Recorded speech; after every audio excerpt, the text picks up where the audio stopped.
मेरा नाम जय है और मैं अंबाला में रहता हूँ, लेकिन मेरा गांव कानपुर में है। दोस्तों, ये बात आज से करीब 3 साल पहले की है। मैं एक शॉपिंग मॉल में खड़ा था और उस समय मैं अपना मोबाइल रिचार्ज करवा रहा था। तभी वहाँ पर एक भाभी आई जो सफेद कलर की साड़ी पहने हुई थी और पीछे से उसकी पिछवाड़ा बिल्कुल टाइट थी, जिसको देखकर मेरा ऐसा मन कर रहा था कि उसकी पिछवाड़ा को अपने दोनों हाथों से मसल दूं, लेकिन किसी तरह खुद को कंट्रोल किया। उसके मोबाइल में शायद कुछ समस्या थी जिसे दिखाने वो वहां पर आई थी। फिर उसने दुकान वाले से कहा उसके मोबाइल में आवाज ठीक नहीं आती, और फिर उसने अपना मोबाइल नंबर उसे बताया और कहा कि वो कॉल करके देखे। तभी उसने फोन करके आवाज सुनी और अब पूरी समस्या समझ में आ गई। मैं पीछे खड़ा होकर उसकी सारी बातें सुन रहा था और जैसे ही उसने अपना नंबर बताया, मैंने उसे अपने मोबाइल में सेव कर लिया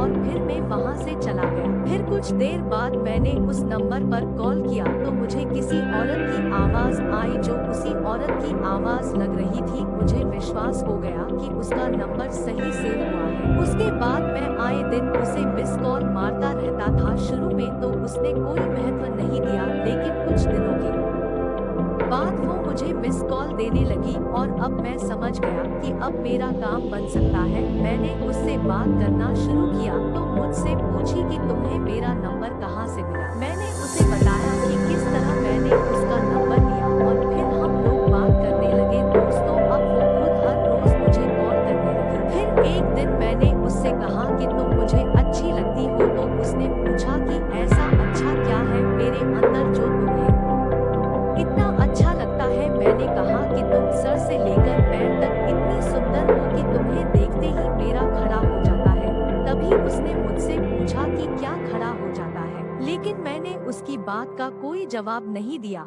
और इसी तरह बात करते करते मुझे पता चला कि उसका पति दारूबाज है और कभी भी उसे संतुष्ट नहीं कर पाता है। और उसने मुझे बताया कि मेरा पति रोज दारू पीकर घर आता है और मेरे साथ बिल्कुल भी कुछ नहीं करता, बस वो मेरी साड़ी को उठाता है और मुझे ऐसे ही छोड़कर सो जाता है। मेरे जिस्म के बारे में कुछ नहीं सोचता। फिर मैंने उससे कहा कि तुम बिल्कुल भी चिंता मत करो भाभी, तुम्हारा यह देवर है ना, यह तुम्हारी सारी जरूरत पूरी करेगा। दोस्तों, उस दिन उसने पहली बार कहा कि मैं तुमसे बहुत प्यार करती हूँ और तुम बहुत अच्छे हो, और बोली कि जय तुम मुझे ऐसे ही प्यार करते रहना, मैं तुम्हारे प्यार की बहुत दुखी हूँ।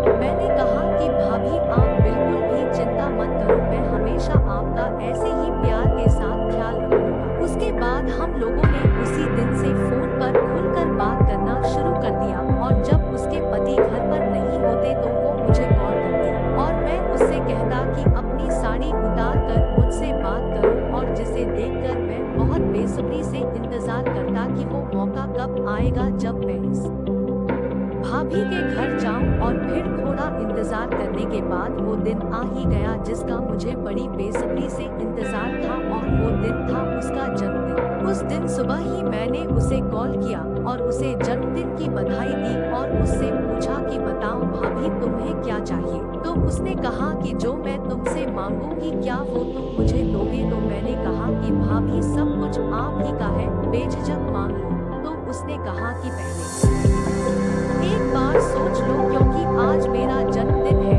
और मैं जो तुमसे मांगूंगी तुम्हें वो मुझे देना पड़ेगा। तो मैंने कहा कि भाभी आप मांगो, मैं तैयार हूँ। तो उसने कहा कि अगर ऐसा है तो तुम 1 घंटे में तैयार होकर पास वाले बस स्टॉप पर आ जाओ। मैंने कहा कि ठीक है, और मैं समझ रहा था कि आज यह मुझसे लेकर ही रहेगी। मैं नहाया और तैयार होकर मैंने पास के मेडिकल स्टोर से एक पैकेट ले लिया और बस स्टॉप पर जाकर उसका इंतजार करने लगा।